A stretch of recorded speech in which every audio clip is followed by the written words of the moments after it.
When's the last time he mentioned wanting to be with somebody else? His birthday, so at the beginning of this month. 2 weeks after your miscarriage? Yeah, and I think because I wasn't vocal to him about... No. It's because he's an ass. What is going on? This is John with the Dr. John Delony Show. Show about mental health and relationships and marriage, whatever you got going on. I'm John, and I'm here to walk with you. We got a whole gang back there. They don't do a lot. I'm just kidding. They do everything. And I stare off into space. And what y'all don't know is that Kelly actually tells me all the answers to all of your questions in my earpiece because she's an oracle. You are ruining the wizard behind the thing, behind the curtain thing. Yes. But I think oracle is Latin for just mean and doesn't say a lot.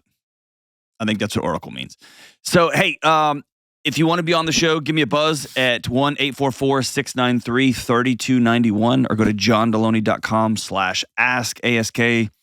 Please send these episodes to everybody you know. Send them everywhere. And don't forget to hit the subscribe button. Let's go out to Kalamazoo, which sounds like a place in a Dr. Seuss book, and talk to Hannah. What's up, Hannah? Hi, how are you today? I'm good. How's Kalamazoo? It's a party. Kalamazoo, it is. It's beautiful today. We got good weather finally. That's outstanding. Winter's finally over. Hey, so what's up? Hey, so I'll just give you a little background before I jump into my question here. I'm 29 years old. I'm married. I have one child. And I've kind of always struggled with making friends. I can talk to anyone. But when it comes to connecting on a deeper level, it's very difficult for me. I kind of always thought it was my personality. But after talking with my sisters, it seems like we kind of all have this struggle in one way or another. So my question is, could my very religious, hypercritical Baptist preacher's kid upbringing play a role in why I struggle in relationships? No, not at all, Hannah. Listen, this is 100% your fault and your personality. Just fix you and all this goes away. Right. So, yeah. Wait, say that again. You said it perfectly. That's the best I've ever heard it. Okay. Hyper-religious, religious, hypercritical Baptist preacher's kid over here in Kalamazoo. Yes. All of that, yes. Congratulations. Okay. You are a therapist's dream because you're going to be a long-term client, right? Right. And every stage along the way. Did your parents have friends? No. Yeah, probably not. Mm-mm. Were you a living figurine for them to show the world? Yes, I was. Yep. Were you put in a bunch of awkward situations with adults and told that your job was to make sure they, A, were comfortable, and B, that they could see how great you were? Yes, like singing in prisons, and yes, yep, lots of random things like that. Mm-hmm. Ta-da! You are now a dysfunctional adult. Congratulations. Yeah, it pops up in weird places. It does. Tell me about where it pops up. So as I've gotten older, I've just kind of noticed things which, when you're younger, you think are normal. Just don't even feel the need to connect with people on a deeper level. It's just all very shallow, and compartmentalized. Like I have one friend for this. I have one friend for this. I have one friend for something different. You know why you do that, right? I do not. Because you can't risk somebody actually fully knowing you. Yeah. If they do, there's this underlying... And I'll even go as far to say... by the way, I don't know if I talk about this much on the show, but halfway through my life, my dad quit being a homicide detective and became a minister at a large church. So this is same team discussion here, okay? Mm-hmm. If somebody truly knows you, the you doesn't have to be bad. It just has to be something they disagree with. And then your parents' porcelain facade gets a mark on it. And that is so wired into every bit of you. And by the way, the mark is not just somebody at your church not liking you. It is eternal damnation and burning in hell, right? I mean, the stakes are so insane. Mm-hmm. And so the risk is I can't be fully known, because if I'm fully known and I'm not fully loved, I am ash. And so I'm going to challenge you. You said, I don't feel the need to connect. I disagree. I think you absolutely do. But you parse it out. You outsource it to a bunch of different places to try to just get enough gulps of oxygen to get through your day. Yeah. And that wears out, right? Mm-hmm. Yeah. How long have you tried to use your husband as an oxygen tank? Man, probably our whole relationship. We've been together 4 years. Yeah, he's my person. Yeah. He is more than your person. He's probably your heroin syringe too, right? Yeah. Not that I know anything about what I'm talking about from personally. Yikes, man. So how can I help? Because there's a lot here. Right. What made you pick up the phone and call? I think I've never heard anyone talk about this, because I've been listening to your show for a while. I've been waiting for someone to call in with this question, because I can't be the only one, and obviously I'm not. So I guess kind of where to start. I don't know if that's finding someone that is truly safe, like seeking out that one person, or let's back out of that out of there then, because we're not at relationship yet. Here's a couple things I want you to that you're going to need to make peace with. Okay. Okay. You did good things through your entire childhood and probably through your adult life, so that other people would see you and think good about you and think good about the name of the family and think good about your parents. That does not mean that the good you did was of no value. And that doesn't mean that you're a bad, evil person. Okay? The relationships you had served a purpose. They were currency for your family. They were currency for you. And you know better than most how to make other people feel good, because that's been your job. Mm-hmm. And that can be by performing. That can be by getting straight A's. That can be by looking pretty, but not too pretty, right? You know how to do all that stuff. And it is freaking exhausting. And that doesn't mean that the relationships that you had were somehow less than or false or fake. They were what you knew. And what killed me was how long I discounted all the good I did growing up because I was doing it for the wrong reasons. But I was a kid. I didn't know. And so I've been able to, over the last 15 or 20 years, turn that around with some help from a counselor, by the way, and begin to see I got a lot of practice in doing good. And that has been a great gift to me as I've been older, because it's just wired in. And now I've learned to do it for the right reasons, not because I'm trying to perform, because it really is kind of who I am now. And so I don't want you to discount who you are and the things you've done and where you've been and where you've come from, because there's so much good there. There's a lot of gross too. But there's a lot of good there that is in you at the cellular level. So you're not broken and not dysfunction and you're not crazy. Does that ring true? Yes. Yeah. No, yeah. That's great to hear. Okay. Yeah, because sometimes it can feel fake. Oh, it feels like disgusting and fake. Yes. Yeah. But also, I've got buddies growing up that went and got super high and beat up everybody and trashed places, and that was fake too. They were being posers too. The same as I was being a poser as Johnny Jesus Freak that was around drugs all the time. I didn't do them, right? You see what I'm saying? Like, it's all kids are trying to figure out who they are and what they are, and they're practicing things and they're practicing identities. That's a whole part of being a kid. And then I think there's a stunted adolescence for kids who grow up in the spotlight, whether it's a tiny spotlight like a local church or it's a spotlight of, kids of famous people. There's this weird thing where that there's like, you can listen really quietly in your home and know that so-and-so's cheating on so-and-so. And this greeter at your church is really an awful person.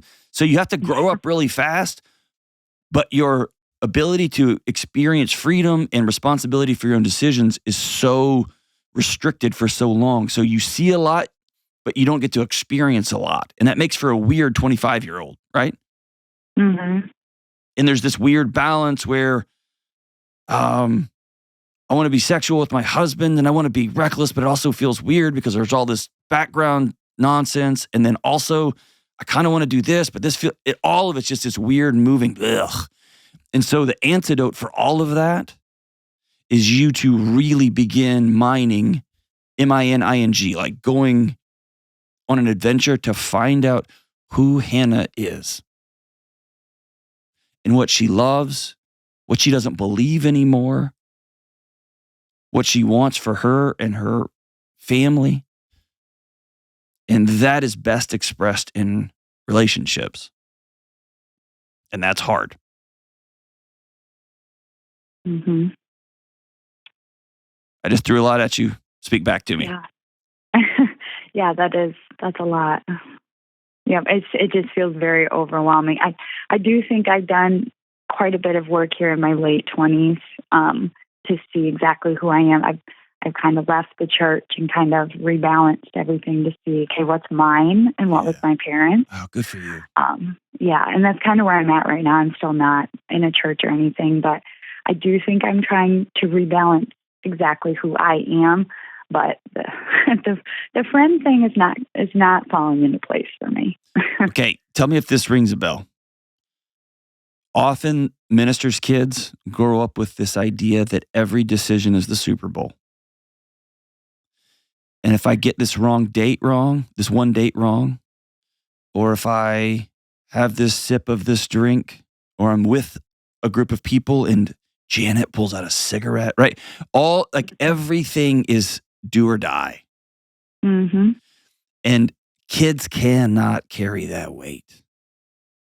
And in the same way that my buddies who are college athletic trainers are telling me that kids, 18 and 19-year-olds, are showing up to the university with overuse joint injuries similar to elderly people. So they've got 18 and 19-year-olds with 90-year-old shoulders and 85-year-old knees and hips because of the insanity of childhood sports. You turn into a 21, 25, 28, 29-year-old adult who is so exhausted from carrying the weight of every decision is the end of time. And so the word I want you to tattoo on your soul is practice. You've never fully sat down with one friend and told them everything. You're just going to practice that. And you're going to practice feeling so exposed and so raw and so terrified on your way home when you're replaying. And I know you do this because I do too. You replay every sentence. Did I say that right? Are they going to think this? I should probably call them. Oh, I said that one thing about that other person. You do that, right? Yeah, oh, absolutely. Yes, because saying the wrong thing would have ruined everything. Mm-hmm. And now I want you to own, I don't believe that at all anymore. I didn't do X for this long, and I don't even believe that anymore. And here's why. That's ownership. And you just got to practice it. Practice saying no. Practice saying, I don't believe that anymore. Practice not answering a question, because answering questions got you gold stars growing up. Practice just not answering. I don't know. What do you think? And everything in your body will be like, answer, answer, answer. Just practice not. I don't feel so awkward and weird. And then what you're going to find is you have value beyond being able to give the right verse in the right context. You're going to find that you have value not performing these lessons that you learned, but you're going to suddenly find that those lessons are a part of you in a really deep and profound way. And ultimately, every single relationship is a risk. And so you're going to practice taking that risk. I'm going to tell you one thing, one heavy thing before I let you go, okay? Okay. Your husband can't carry the weight of all of this too. And so you've been married 4 or 5 years, right? 2. 2 Together years. for it, Okay, yeah. y'all been together 4 years. You've been married 2. So I'm 18 years down the road. And I've almost wrecked our train several times by overloading the tracks. That means he can't be a trash compactor for all of it. Mm-hmm.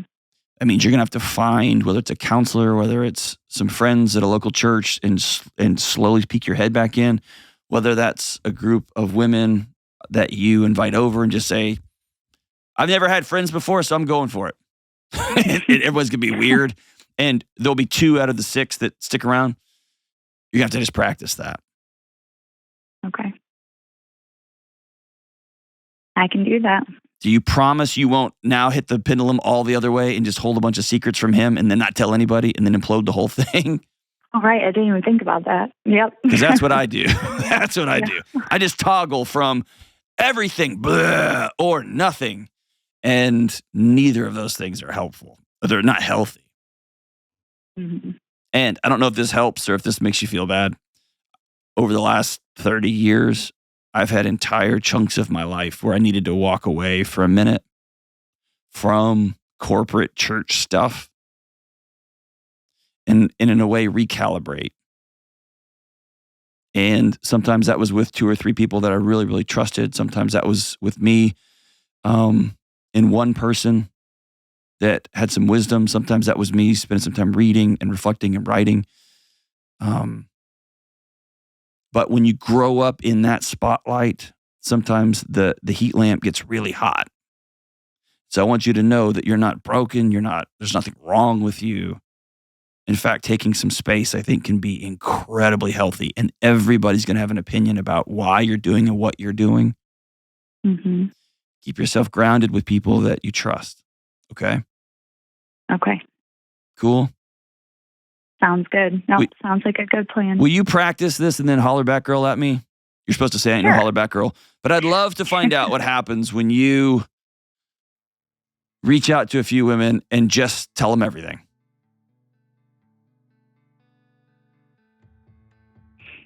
Okay. Yeah. I'm like trying to wrap my head around doing that, but yes. I know, it feels insane. It feels insane. It does. It does. Go be crazy. Go be crazy. Enjoy it. Have fun.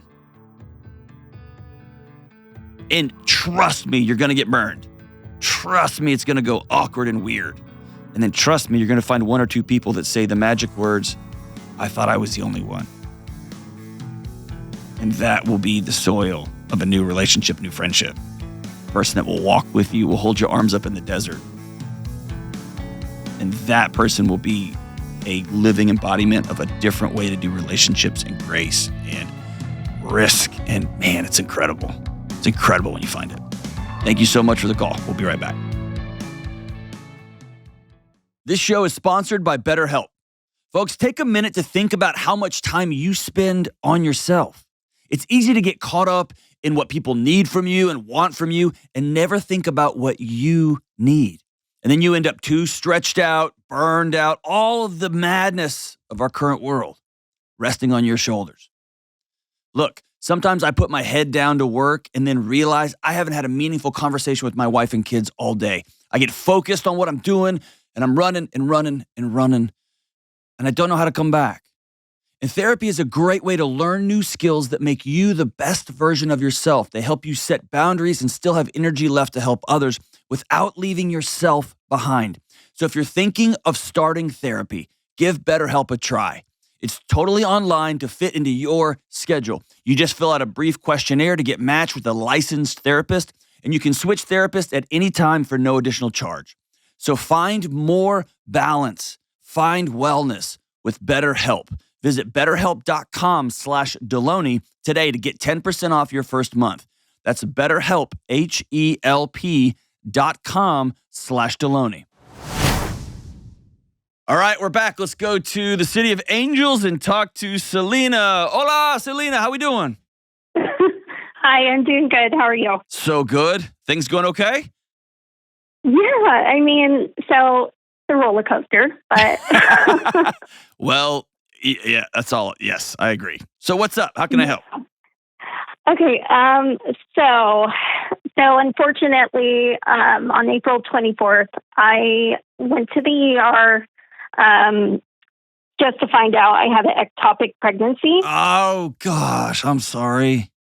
Yeah. So that was very traumatic in itself, but what made it worse for me really was, well, first off, I didn't have the surgery. I don't know if you know too much about that. I do. In fact, my wife had an ectopic pregnancy that ruptured, and it was a very, very near miss. So yeah, no, I've been down that road with my wife. So thankfully, my tube wasn't ruptured, so I was able to get the shot. Okay. And that was super painful in itself. But Hold on, can we stop right there? Yeah. Can you take a huge deep breath for me and hold it? Yes. Hold it for 1, 2, 3. Exhale. How far along were you? So I was only 3 weeks. So You're not allowed to say the word "only" on the show when it comes to pregnancy loss. I know. Okay.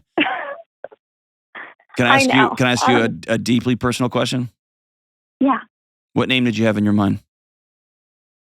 Well, I have a few names, but if it's a boy, it's going to be Alexander after his dad. Mm-hmm. And then if it was a girl, Arabella. Well, what was he or she? Because you know. I didn't know. You didn't? Yeah. Okay. So, but all of our kids have A names, so it had to be with an A. Awesome. Yeah.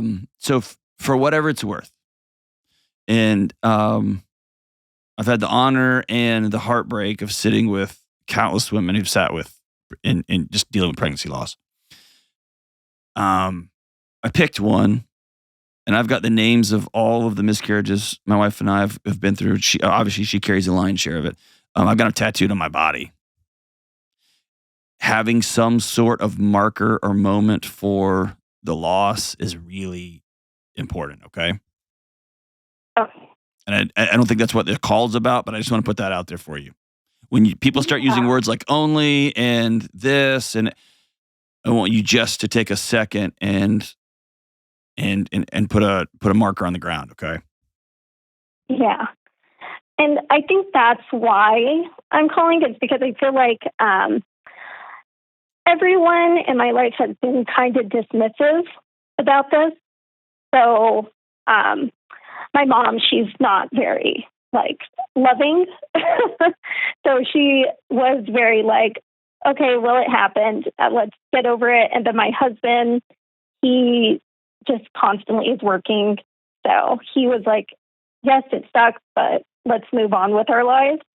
And I'm the kind of person who I'm like, okay, well, I just want to wallow in this for a minute.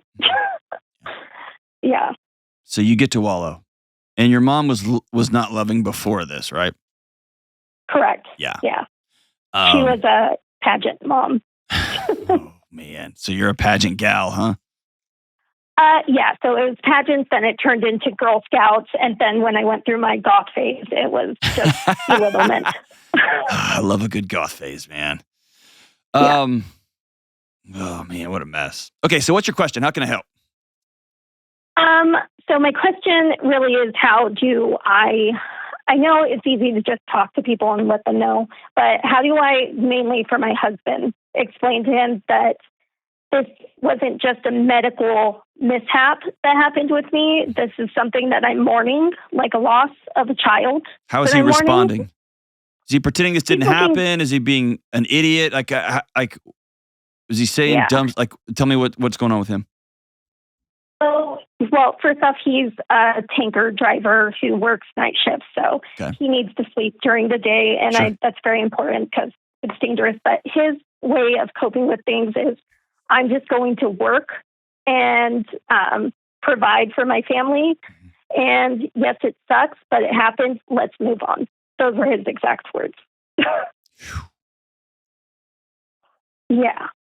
So, I mean, he's perfect in every way except for he's very He is not. to the grind. Celine, that's the dumbest thing you've said on this whole call. I know. He's not perfect in every way.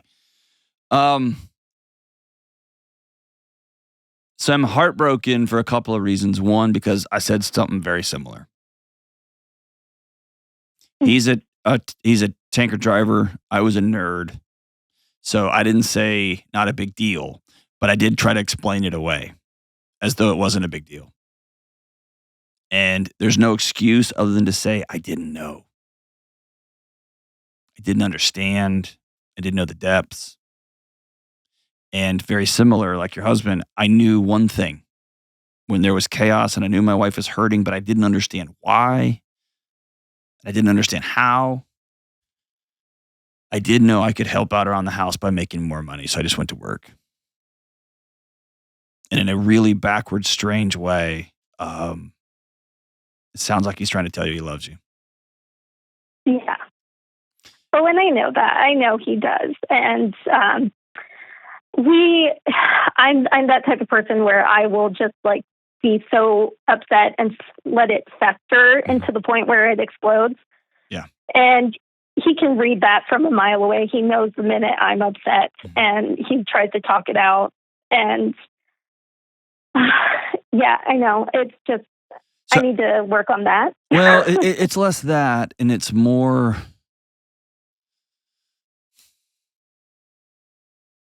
After our second miscarriage, when my wife said the words, I'm tired of my body killing babies, that's when I finally got the extent of her pain. I didn't understand. And that's not an excuse other than to say I didn't know. And I didn't even know to ask. And yet that level of clarity and insight, while hard for me to hear, gave me a whole new entryway. So if I could do it all over again, I would have talked infinitely less. I would have listened more, and I would have asked questions that invited that level of honesty. And also, I've forgiven myself, and I've committed to doing better, and I've moved on. So I tell you to do this. I wouldn't say it's a thing to work on, but you've never experienced this before. Fair? Yeah, this is our first time. And you had a mom that trained you to take your feelings and wad them up in a ball and flush them in a toilet so that you could be a porcelain human making your way through the world, right? Yes. You were a display item for her. So you don't have a model of what sitting in grief looks like. And that's okay. Grief will drag you underwater, whether you have a model for it or not, right? And so there's something profound and powerful about telling your husband, hey, we need to have a hard conversation. And maybe you write it down, but giving him the truth about how you feel and how hard this loss is, and being very specific about how hard it is. How specific. I didn't understand that women, when they experience miscarriage, they feel betrayed by their own bodies. And even the most powerful, high-performing businesswomen have questions about self-worth. And I didn't know any of that stuff. And yeah. I worked in trauma, right? And I didn't know. I didn't know that it can be so unmooring that you begin to question everything about everything. I didn't know. I didn't know about names. Right? So all that to say is invite him into that conversation. Now, can I ask you a hard question? Yeah. What is it about him that makes you not feel safe to have that conversation? Because you've avoided it for some reason. I can tell you I was not a safe place for my wife. I wasn't. Yeah. Why isn't he safe? Well, first off, we've been married. It's going to be our 5th year being married. Okay. But we've been together going on 10 years. So in our early years, we were ravers, and you were what? Ravers? Yeah. So we used to go out partying every weekend. Yes. Yes. And we just doing bad decisions. And Oh my gosh, Shalina, just say it. What do you, you're like him haw and him haw. I know. Yeah.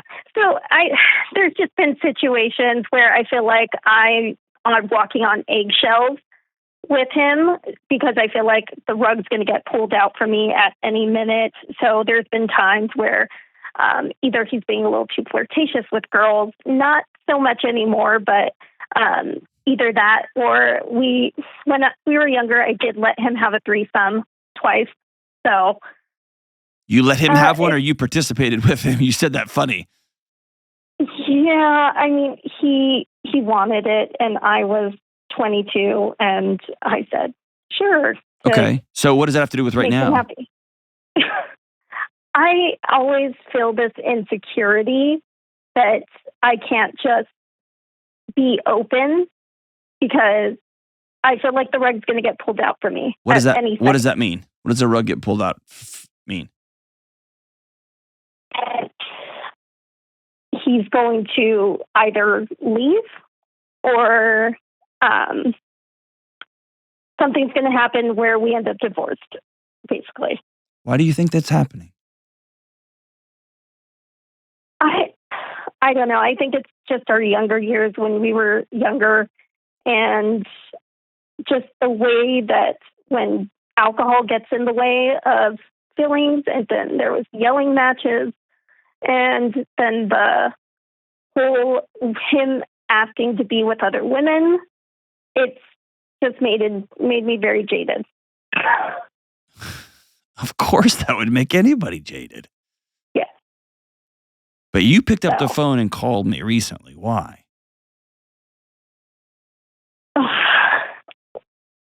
It's just, I don't know. To talk with my husband, I want to be open with him all the time, but I find it very hard because I feel like if I say one thing wrong, that it could result in us ending. And I don't think has he said that, Selena? No, he has not. So are you imagining this? I think so. Let me just tell you this. Mm-hmm. Secrets will kill you. And so if you hedge a relationship and you hold the stuff that is important to you, like grief and loss, and I don't want to have sex with you and another woman. If you need other women, fine, I'm out of this relationship. But the more you cash in your own being, your own soul, your own authenticity, as some sort of hedge against him leaving, he is married to somebody he knows, he feels it in his bones, that is not being fully honest with him, which is the best driver to send somebody out. Yeah. And he's going to use you as the excuse, even though there's not one. You see how this just creates a self-perpetuating cycle? Yeah. When's the last time he mentioned wanting to be with somebody else? His birthday, so at the beginning of this month.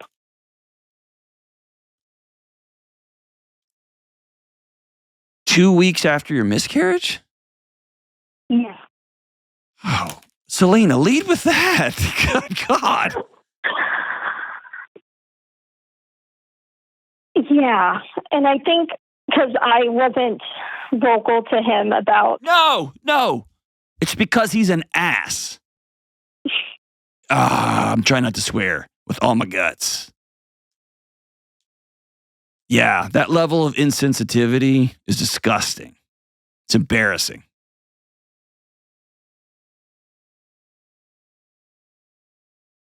Yeah. Stop. Just sit in that for a second. Yeah. He doesn't deserve to be with you, Selena.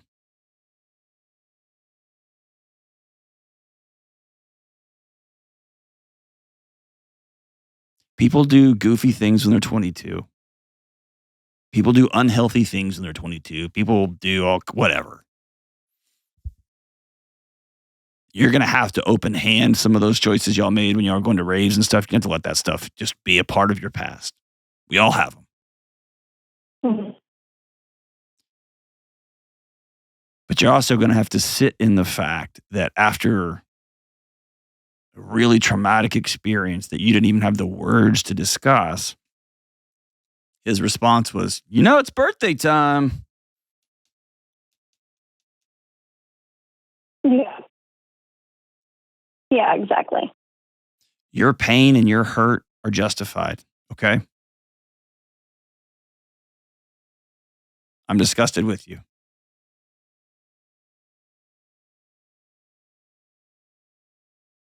Mm-hmm.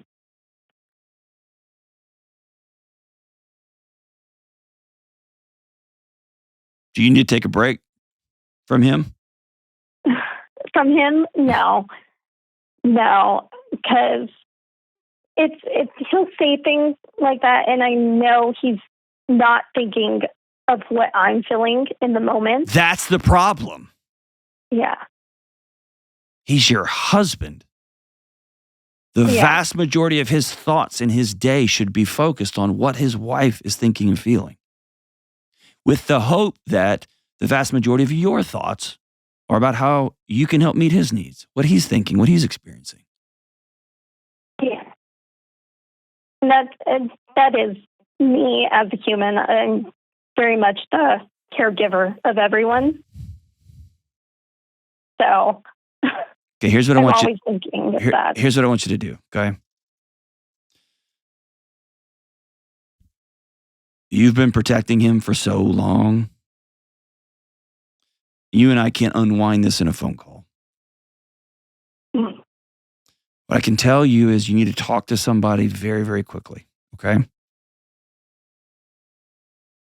Because you need to sit down with a professional counselor, to talk about how to grieve.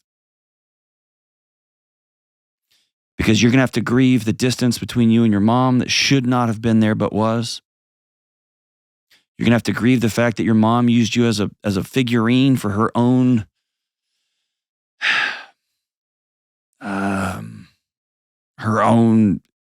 self. She propped herself up using you. Yes. And now in the moments when you need your husband the most, he's like, hey, very similarly, I want to use you too for my birthday. Yeah. And all of that's a lot. And the only response you've got in your soul is to look in the mirror and blame yourself and try to fix it. And you didn't do anything wrong with your mom. That was on her.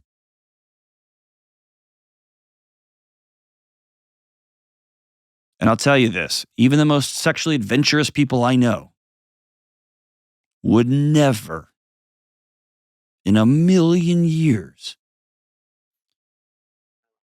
13 or 14 days removed from such tragedy, be like, hey, you know what? It's madness. Yeah. So I want you will you commit to talking to somebody?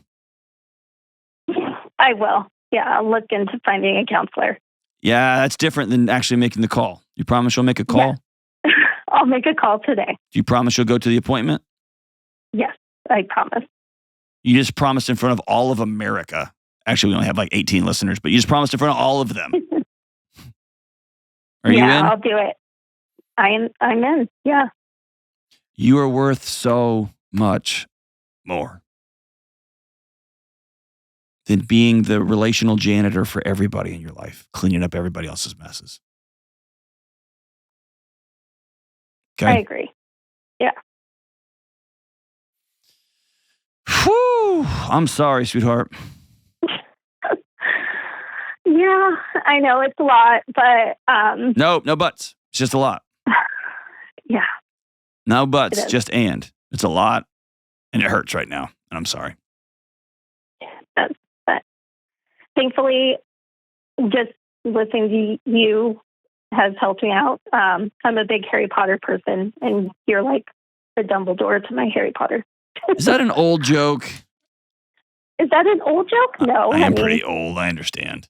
No. You're not too far off from me. I'll take Dumbledore all day long, so I'm grateful.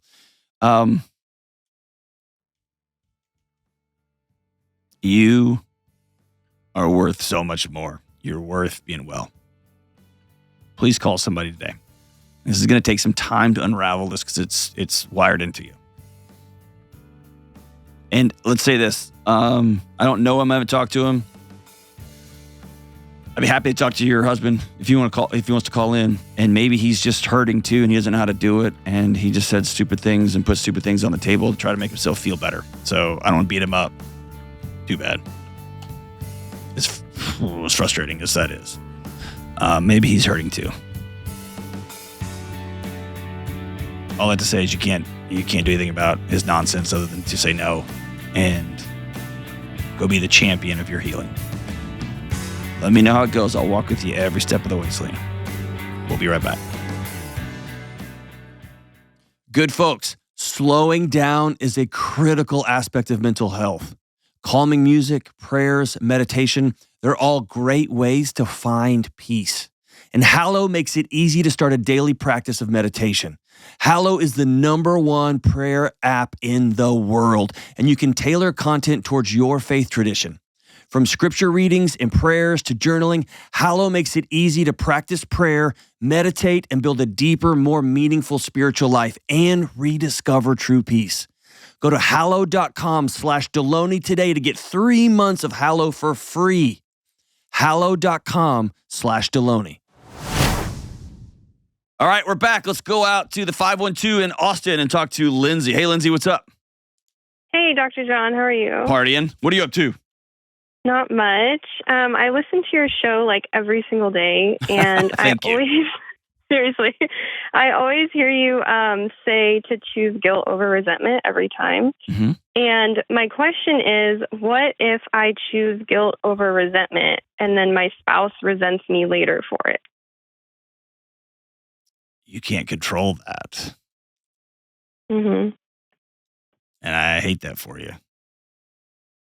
What is your spouse resenting you over? Not yet, but I'm like worried that it will happen. You're pre-worrying about future potential resentment. Yes. I love it. That's not anxious at all. Okay, so why are you pre-worrying about potential future resentment? Okay, I'll give you an example that we have. So my husband and I come from like really different backgrounds culturally, and we have different family dynamics. So he would ideally like to see his family a lot more than I would. And, I've offered like, why don't you go by yourself, that type of thing. But it always turns out like he wants me to come with. We have a 1-year-old daughter, and so he also thinks it's like important for her to be around his family and stuff like that. And so I've been really honest with him. Like, I'm not comfortable, taking as many trips down to see your family as you would like to, but, we can compromise type of thing. And we've been working with a therapist, and I will say like he has been really good the last time we went down there about changing the way the trip looks and kind of catering to my needs more and stuff like that. But I guess I'm just worried that down the line, like obviously the inevitable will happen and like family members will pass away and like things like that. And I just don't want him to come back and say like, we should have spent more time with them and it's your fault that we didn't. Whew. Does he have a really overbearing mom? I would say he was definitely raised by like an emotionally immature mother. Yes. Okay. So when y'all go down to visit, do you get backseated? Mm-hmm. Okay. Is that why you don't like to go, or is there other reasons?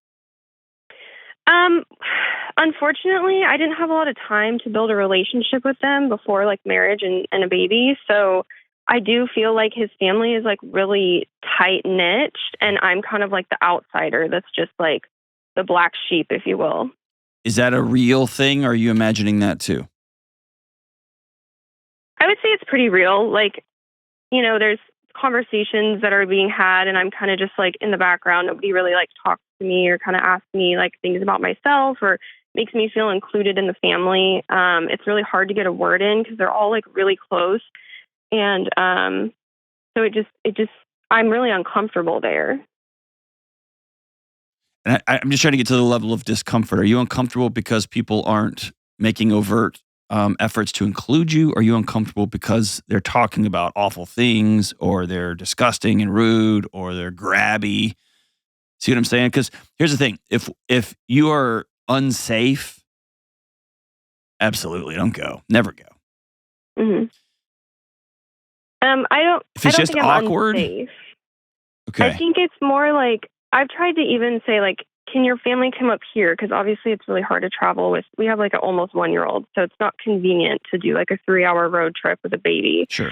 And so like we've had instances where like his mom will come here, and she just like, I feel like she just makes comments that are just like unnecessary, Of course she does. Like, she's emotionally immature. We've already established that. why?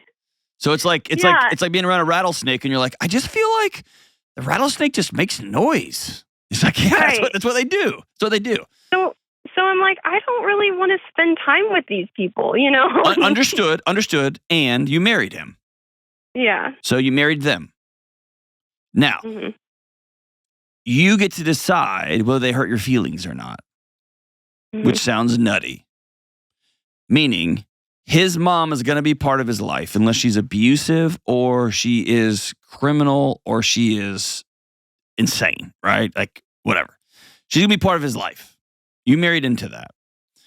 And so you get to decide what that boundary looks like, whether you're going to visit or not visit, whether you're going to be around or whatever. But you're going to be in each other's life. Mm-hmm. And so when she pops off and makes all these comments about how I would never do it like that, and I don't do it like that, and I can't believe you keep your house like this, and I would be doing this, and oh my gosh, that baby's going to be so cold, and just comments all the time. Mm-hmm. You get to decide whether you are confident in what you're doing, which if you have a 9 or 10-month-old, you probably are not. I didn't even know what day it was. And you get to decide whether she speaks into your soul or not, or whether she's just this meandering, piping old lady that is in the house. It's going to be over a couple of times a year. Mm-hmm. You see what I'm saying? Like the best way I can describe it, it's like, have you ever been skiing? Like water skiing? Mm-hmm. So when you first the boat takes off and you're sitting in the water, it just is a jet blast of water to your face. And then you crest on top of it and you get on top of the water. And really, if you're really good, like my friend Rachel Cruz, when we go skiing out, she gets in the water and we'll go skiing and then get out of the water and her hair is perfectly dry. I don't even know how she does that. She's just good at it. And so you can be around those people and they aren't going to affect you. Like, Right. Okay, you can make all your comments. I don't care. Now, if you say something offensive around my kid, I'm gonna speak my mind. If you say something ugly about my spouse or my husband or my wife, whatever, I'm gonna speak up. But if you're just gonna pick at my cooking and at how clean my house is and how you can't believe it, whatever. So that's number one. Number two, at some level, your husband is choosing to shoot himself in the foot and blame you for it. Right. Right? If he doesn't want to go see his family, or I only want to go if it's like this perfect picture I have in my head, well, then that's on him. Mm-hmm. I don't want you to waste valuable emotional and relational energy worrying about things that might happen 5, 10, or 15 years from now. I mean, you're worrying about funerals, right? Mm-hmm. Now, let me diffuse, here's the fastest way I've learned to diffuse that in my own life. Just say it out loud. I'm uncomfortable around your family, and when you don't go, I'm worried that in 10 years, if somebody passes away, you're going to blame me for the lack of time you didn't spend with them. Just say it out loud. Yeah. It's funny you say that because I actually told him I was going to be on the call and I told him my question. I said, is there anything you want to add to this or like, put your 2 cents in? And he's like, that's just a really good question. And I'm like, okay. Oh, because he is going to be mad at you someday? I don't know. He tends to be kind of a people pleaser. So sometimes I'm like, he grew up with an emotionally abusive mom. Of course he's a people Right. pleaser. He had to be. Yeah. But I'm like, are you compromising because like you understand and this is like what you also want to do? Or are you just doing it to like get me to shut up? Does it matter for you? Yeah. Because that's asking a lot. I want you to do what I say, and I want you to want to do it the way I said it because that's, you see what I'm saying? Yeah. If you say, I don't want you to go, or I don't want us to go, and he says, all right, I won't go. You can't be mad at him for grieving that. He gets that. Right. Because he had a picture in his head that he was going to have one big happy family. And he doesn't. He has a fractured family. And that's not your fault. It just is. But you can't get mad at him for not feeling the same way you feel about a thing. That's true. Is that fair? So if he says no, fair. I'm going to support my wife even when it hurts. That's pretty awesome. Now, if he turns around and blames you for it later, that's pretty lame because he's making he's making grown-up choices. Mm-hmm. Here's the thing. A catchphrase like choose guilt over resentment feels so good every time. It feels so good and it feels so neatly wrapped up in a package and it's so instructive. Oh, I'm just going to do this instead of this. When the world gets chaotic, I'm going to do this instead of this. Awesome. It also is really hard. And you can only choose your guilt. And if somebody chooses to resent you, you can't do anything about that unless you want to go run be a people pleaser, at which point you're going to end up in a cycle of resentment. So if somebody chooses to not be in a relationship with you, it hurts, grieve it, and then you can get on about your day and go figure out what happens next. I do want you to spend some time personally asking yourself, is the things that are happening when you visit the family, are they cultural differences? Are they outsider differences? Or are they purposely excluding you? Because if it's cultural differences and they're trying to honor you and the best way they know to honor you is to not offend you or not be weird around you, so they're just going to try to love you by circling the wagons, then maybe you go learn some stuff about this culture. Maybe you go take some classes or learn some language, whatever the thing is. I don't know what the culture is. I don't even know the thing. But maybe you make an effort to lean in. Or if they're ugly people, they just don't want you around. They're pissed off at your husband for marrying you and creating a family with you. Then y'all have got to create an alt universe. You have to create another world because they are opting out of a relationship with you and their grandkid and their child. And that hurts, man. It's hard. But I'll tell you, as a guy who spent a big chunk of my adult life in anxious mess, worrying and spinning up today about things that may happen 5, 10, 15, 20 years from now is a complete and utter waste of your life. Don't do it.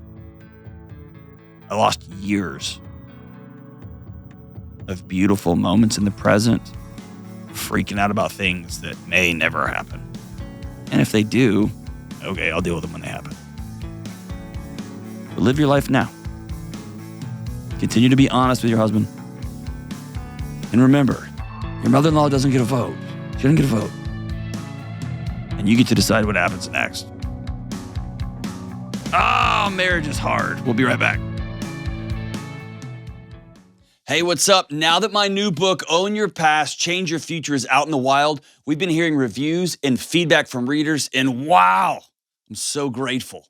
And one of the things I've been most excited about hearing is that this book is not just for people who are healing from terrible traumatic experience or other big scary things from their past. This book is for everyone in every walk of life. The single 30-year-old looking to sharpen their mind, the 25-year-old hoping to make new friends, the parent who's tired of seeing their kids' eyes glued to a screen, but who doesn't know how to re-enter their life. People coming out of abusive relationships, everyone. And this book isn't me talking at you. This book is me walking with you because I've been there too. To better understand and improve your mental, relational, and emotional health, please check out Own Your Past, Change Your Future at johndelony.com today. That's johndelony.com today. All right, we are back as we wrap up today's show. As we wrap up today's show, I am taking over. I'm hijacking the lyrics today. Oh, good. Actually, we're not going to do lyrics today because I wanted to give some people some information. So I follow on... It's her birthday, everybody. It's not. It was 2 weeks ago. All right. So I follow Sesame Street on Instagram because we all need a little Sesame Street. As you're scrolling social media, come on, you need that. But they've done something that I thought was super cool and a great resource for parents of young kids, so I wanted to make sure everybody knew about it. They've been doing, kicking off this past month, an initiative for mental health and emotional well-being of little kids. And it's multi-year, multi-tiered, multi-platform. So it's a big thing, and it's got a ton of resources on it. So if you go to sesame.org/mental health, there are videos, there are worksheets, there are color sheets, there's activity guides, there's all sorts of things that you can go in, and it talks about kids and their feelings, how to own their big feelings. I saw you coloring a picture at your desk yesterday. I know. It was, and I felt better. Elmo, help me. No. I'm pissed off. I'm going to color a picture of Grover, and I'm going to feel so much better. I love Grover. I know. One of my favorite books, The Monster at the End of the Book. It's a great Grover book. Excellent. Anywho. But yeah, so it's bilingual. All the resources are bilingual. And there's videos, an Elmo video called I Notice, I Feel, I Can. I notice my emotions, how I feel, and I can control it. I think adults should adults should probably watch this as well. This would be fantastic for some of you. There's actually a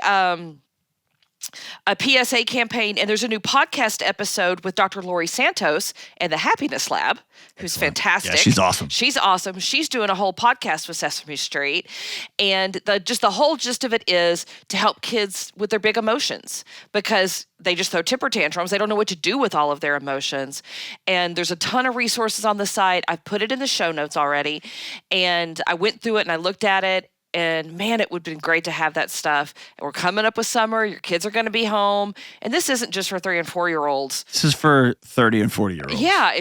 I'm a parent of teenagers. There's some stuff in here we can be using.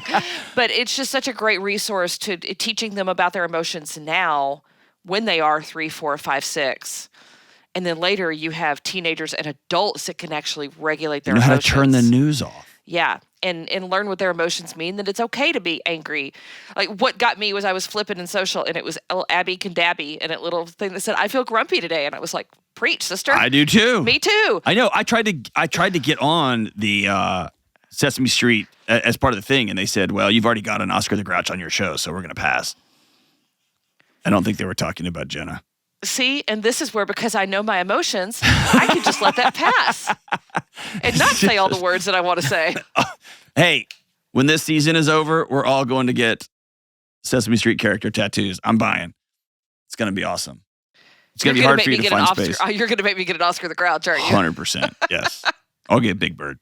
All right. So that's Kelly's insights of the day. Is that what we should call them? The kid. Sure. Kelly's insights of the day.